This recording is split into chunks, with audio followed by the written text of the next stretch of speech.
ইতিহাসে কিছু নাম থাকে যারা মৃত্যুর পরেও বেঁচে থাকে। এই গল্প একজন 18 বছরের ছেলের, যে মৃত্যুর মুখে দাঁড়িয়ে হাসতে পেরেছিল। তার নাম ক্ষুদিরাম বসু। 19 শতকের শেষ ভাগ। ভারত তখন ব্রিটিশ শাসনের শিকলে বাঁধা। অন্যায়, অপমান, অত্যাচার সবকিছু নীরবে সহ্য করতে হচ্ছিল মানুষকে। কিন্তু বাংলার বাতাসে তখন আগুনের গন্ধ। বঙ্গভঙ্গ বাংলাকে ভাগ করেছিল, কিন্তু জন্ম দিয়েছিল বিপ্লবের। 1889 সাল, মেদিনীপুরের এক সাধারণ গ্রাম। সেখানেই জন্ম নেয় এক শিশু। নাম রাখা হয় ক্ষুদিরাম।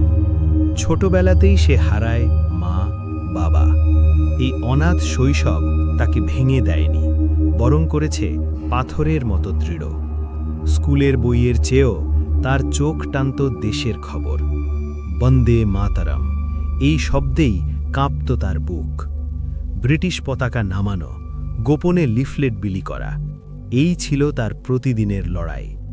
বারবার গ্রেফতার হয়েও সে কখনো মাথা নত করেনি। অল্প বয়সেই সে যুক্ত হয় যুগান্তর বিপ্লবী দলে। সেখানে সে শেখে নীরবে চলতে, নির্ভয়ে মরতে।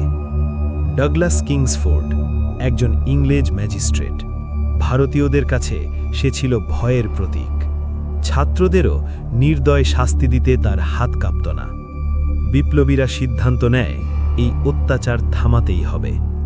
1908 সালের 30শে এপ্রিল, মুজাফফরপুর। রাতের অন্ধকারে একটি গাড়ি এগিয়ে আসে। ভুল গাড়ি, ভুল লক্ষ্য। বিস্ফোরণে মারা যান দুজন ইংরেজ মহিলা। কিংসফোর্ড বেঁচে যায়, সঙ্গী প্রফুল্ল চাকি পালিয়ে যায়, পরে আত্মবলিদান দেয়। ক্ষুদিরাম পালায়নি।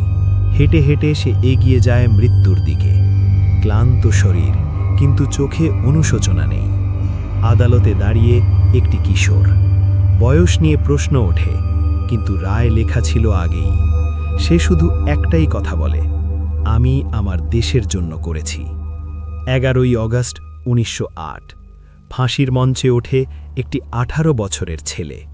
তার চোখে ভয় নেই, তার মুখে একটি হাসি। সেই হাসি একজন মানুষকে মারেনি, সেই হাসি একটি সাম্রাজ্যের ঘুম কেড়ে নিয়েছিল। ক্ষুদিরাম বসু মারা যায়নি।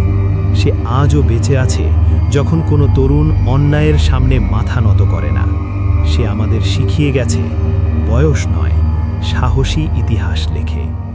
একটি জীবন, একটি হাসি, আর একটি অমর দেশপ্রেম।